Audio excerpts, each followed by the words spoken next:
Então vamos finalizar nessa videoaula de número 45 o processo para executar o comando delete junto à tabela usuários.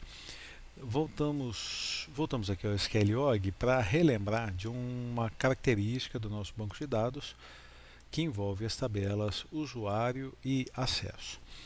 Quando nós elaboramos essas duas tabelas que vão controlar o acesso ao banco de dados e criar o histórico de acessos de cada usuário, nós desenvolvemos de tal forma que na tabela usuário fosse incluído um campo chamado acessos, que deveria ser mantido por meio de triggers, contabilizando o número de acessos que cada usuário teria feito ao sistema. Então, neste momento, a nossa tabela acesso ela tem 78 registros e se nós formos na tabela usuário, nós vamos ver que o único registro que nós excluímos, os dois registros a mais que nós tínhamos aqui, o campo acessos armazena o número 78. Muito bem. A questão que queremos abordar agora é a seguinte: nós não podemos excluir o registro com o ID número 1 da tabela usuário, pois esse ID número 1 está linkado com a chave estrangeira ID usuário da tabela acesso, que tem 78 registros. Não necessariamente todos os 78 precisariam apontar para o ID usuário 1, bastaria que um apontasse. Então, nós não podemos excluir um usuário que já tenha feito acesso à aplicação. E como é que nós vamos, então, fazer esse controle? Nós vamos fazer com que,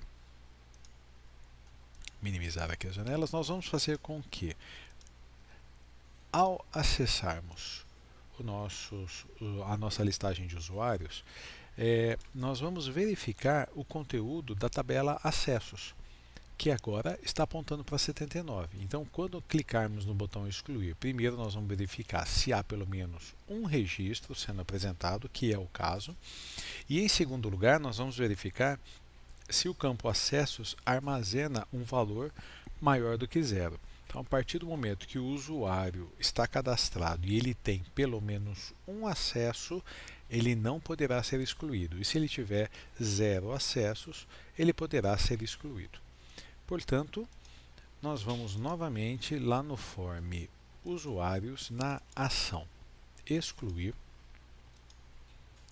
E aqui, antes de executarmos a nossa ação, executarmos o nosso comando delete, nós vamos fazer o teste. Então faremos da seguinte forma: se zconsulta, e nós vamos pegar o campo field by name,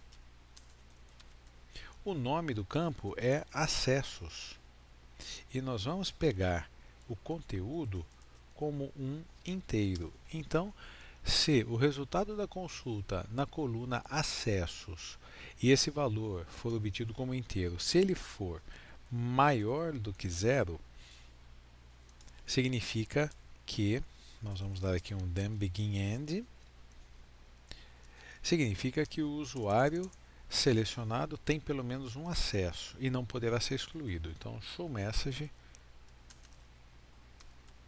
usuário não pode ser excluído.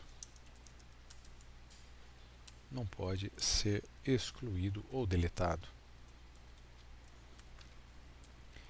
E novamente o comando exit para abortar a execução da procedure nesse ponto, e a sequência então não é executada.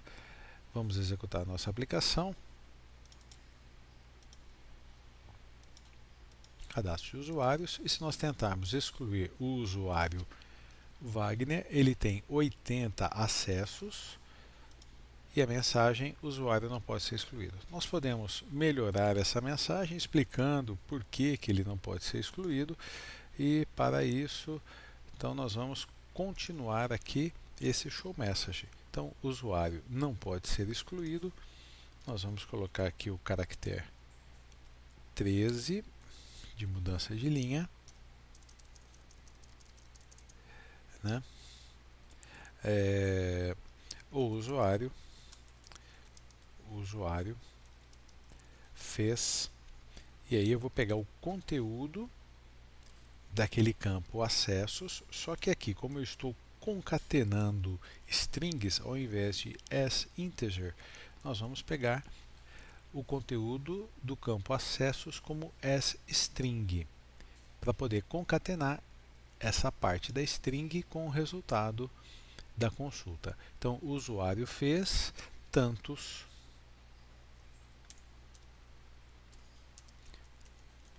e aí um S entre parênteses aqui, tantos acessos ao sistema. Ponto e vírgula, vou eliminar aqui esse parênteses, ponto e vírgula. Uma mensagem de erro, eu devo ter aqui, o ponto e vírgula está no lugar errado, ponto e vírgula. Rodando a aplicação, usuários, e ao tentar excluir, olha lá, o usuário não pode ser excluído, o usuário fez 81 acessos ao sistema. Numa das etapas posteriores do desenvolvimento da nossa aplicação, nós vamos possibilitar ao usuário que ele veja quais foram os acessos feitos, né? Que na verdade é a visualização dessa tabela aqui, da tabela acesso, que traz a data e a hora e o ID do usuário que foi feito o acesso. Então, numa das etapas posteriores, nós vamos ainda implementar as opções Insert com o botão novo e Update com o botão alterar, e depois nós vamos oferecer a visualização desse histórico de acessos do usuário. Então, na próxima videoaula, daremos sequência ao nosso Assiste Vendas.